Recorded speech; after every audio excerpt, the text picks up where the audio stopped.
ناظرین آداب، صفا آن لائن نیوز میں آپ کا استقبال ہے۔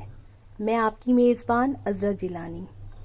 اس ویکینڈ پر ہم لے کر آئے ہیں آپ کے لیے ایک خصوصی پروگرام، ہفتے بھر کی اہم اور چنندہ خبریں، یعنی ایسی خبریں جن سے آپ کو واقف ہونا چاہیے۔ اس پروگرام میں آپ جانیں گے کہ گزشتہ ایک ہفتے کی اہم خبریں اور ان خبروں کا پس منظر۔ خبروں کے آغاز سے پہلے ناظرین سے گزارش ہے کہ اگر آپ نے ہمارا چینل سبسکرائب نہیں کیا ہے تو ابھی کر لیں اور گھنٹی ضرور دبائیں تاکہ ہمارے پروگرام کی اطلاع آپ تک پہنچ سکے۔ آئیے سب سے پہلے ڈالتے ہیں ایک نظر سرخیوں پر۔ مرکزی حکومت کی جانب سے لڑکیوں کی شادی کی عمر 18 برس سے 21 برس کرنے کی تجویز منظور۔ اس تجویز پر سیاسی بیان بازی ہوئی شروع۔ چیف جسٹس آف انڈیا نے کیا تحقیقاتی صحافت کے ختم ہونے پر تشویش کا اظہار۔ بین الاقوامی ادارہ ناک کی جانب سے جامعہ ملیہ اسلامیہ کو ملا مرکزی یونیورسٹی کی رینکنگ میں پہلی رینک۔ ہندوستان میں 33 لاکھ سے زائد بچے غذائی قلت کے شکار۔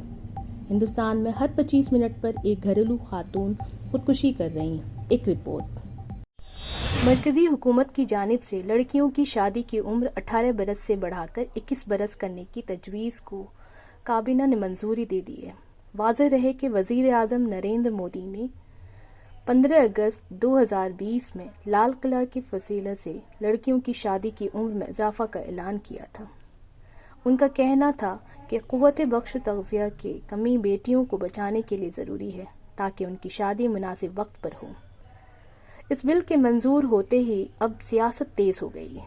جہاں پر صدارتدار پارٹی و اتحادی پارٹیوں نے بل کی حمایت کی ہے تو وہیں ممبر پارلیمنٹ اسدالدین اویسی سمیت کئی اپوزیشن کے لیڈروں نے اس کی مخالفت کی ہے۔ اسدالدین اویسی کا کہنا ہے کہ 18 برس کی عمر میں لڑکی و لڑکے تجارت کر سکتے ہیں، سمجھوتہ پر دستخط کر سکتے ہیں، ووٹ ڈال سکتے ہیں، وزیر اعظم کو منتخب کر سکتے ہیں، لیکن شادی نہیں کر سکتے۔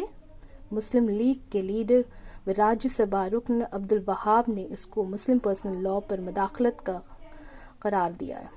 اس بارے میں ممبر پارلیمنٹ ڈاکٹر شفیق الرحمان کا بیان بھی موضوع بنا ہوا ہے۔ اب بڑھتے ہیں دوسری خبر کی جانب۔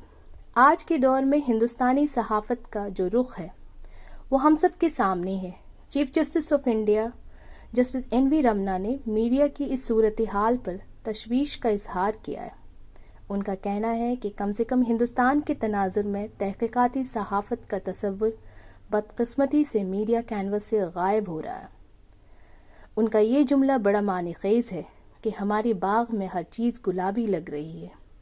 جسٹس رمنا معروف صحافی ادمولا سدھاکر ریڈی کی کتاب blood sanders the great forest heist کی اجرا کے موقع پر اپنی تشویش کا اظہار کر رہے تھے۔ انہوں نے کہا کہ پہلے جب ہم بڑے ہو رہے تھے تو اس وقت بڑے بڑے سکینڈلز کو بے نقاب کرنے والے اخبارات کا بے تابی سے انتظار کرتے تھے۔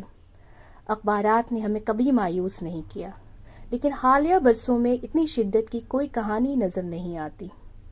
ہمارے باغ میں ہر چیز گلابی دکھائی دیتی ہے۔ تعلیمی میدان میں ایک مثبت خبر سامنے آ رہی ہے۔ مرکزی یونیورسٹی میں سے نمایاں یونیورسٹی جامعہ ملیہ اسلامیہ کی تعلیمی معیار میں روز بروز بہتری کی خبر سے وہاں کے اساتذہ طلبہ میں خوشی کی لہر ہے۔ بتایا جاتا ہے کہ قومی سطح سے لے کر بین الاقوامی سطح تک کے اداروں کی جانب سے جامعہ ملیہ اسلامیہ کا رینکنگ کے معاملے میں گراف میں تیزی سے اضافہ ہوا ہے۔ مرکزی یونیورسٹی کی رینکنگ میں جامعہ ملیہ کو پہلی رینک ملی ہے، جبکہ NIRF میں بھی اس یونیورسٹی کو 6ٹھی رینک حاصل ہے۔ قابل ذکر ہے کہ ناک کی جانب سے کیا جانے والا جائزہ دوسرے مرحلے کا تھا۔ اس سے قبل 2015 میں جائزہ لیا گیا تھا جس میں جامعہ کو A رینک ملا تھا۔ اس وقت جامعہ کو 3 سکور ملا تھا، جبکہ 2021 میں 306 سکور ملا ہے۔ واضح رہے کہ ناک A++ کا گریڈ اس ادارہ کو دیتی ہے جو 3.051 یا اس کے اوپر کا سکور حاصل کرے۔ اس کامیابی کا سہرا یونیورسٹی کی vice chancellor professor Najma Akhtar, Jamia کے اساتذہ، غیر تجدید عملہ، طلباء اور المنائی کی کوششوں کا نتیجہ ہے۔ وہ کہتی ہیں، ہم اس طرح مستقبل میں بھی تعلیم، تحقیق اور دیگر شعبوں میں بہتر سے بہتر مظاہر کرتے رہیں گے۔ پی ٹی آئی کی رپورٹ کے مطابق ہندوستان میں 33 لاکھ سے زائد بچے غذائی قلت کے شکار ہیں۔ ان میں 90 سے زائد بچے شدید زمرے میاتی ہیں۔ مرکزی وزارت برائے خواتین و اطفال بہبود کی رپورٹ کے مطابق ملک میں 14 اکتوبر تک 17,76,902 بچے شدید نقص تغذیہ کے شکار ہیں، جبکہ 15,46,420 درمیانی درجے کے غذائی قلت کے شکار بچے تھے۔ اس میں سب سے زیادہ مہاراشٹر کے بچے ہیں، 6,16,772 بچے غذائی قلت کے شکار ہیں۔ اس کے بعد بہار کے 4,75,824 اور گجرات کے 3,20,465 بچے ہیں۔ رپورٹ میں بتایا گیا ہے کہ نومبر 2020 سے 14 اکتوبر 2021 تک شدید غذائی قلت کے شکار بچوں کی تعداد میں 91% اضافہ ہوا ہے۔ نومبر 2020 میں ایسے بچوں کی تعداد 9,27,606 تھی۔ دلچسپ بات یہ ہے کہ گزشتہ برس کے اعداد و شمار کے لیے بچوں کی عمر کا گروپ 6 ماہ سے 7 برس تک تھا، جبکہ اس برس کے اعداد و شمار میں عمر کے گروپ کی وضاحت نہیں کی گئی ہے۔ خواتین میں خودکشی کے واقعات کتنے بڑھ رہے ہیں، اس کا اندازہ BBC کی اس رپورٹ سے لگایا جا سکتا ہے۔ رپورٹ کے مطابق ہندوستان میں ہر 25 منٹ پر ایک گھریلو خاتون خودکشی کر رہی ہیں۔ نیشنل کرائم ریکارڈ بیورو کی تازہ ترین اعداد و شمار کے مطابق گزشتہ سال 32,372 گھریلو خواتین نے خودکشی کی۔ اس کے مطابق ہر روز 61 اور ہر 25 منٹ میں ایک خودکشیاں ہو رہی ہیں۔ 2020 میں ملک میں خودکشی کے واقعات کی تعداد 15,03,052 تھی، جس میں گھریلو خواتین کی تعداد 14.06% ہے اور خودکشی کرنے والی خواتین کی تعداد 50% سے زیادہ ہے۔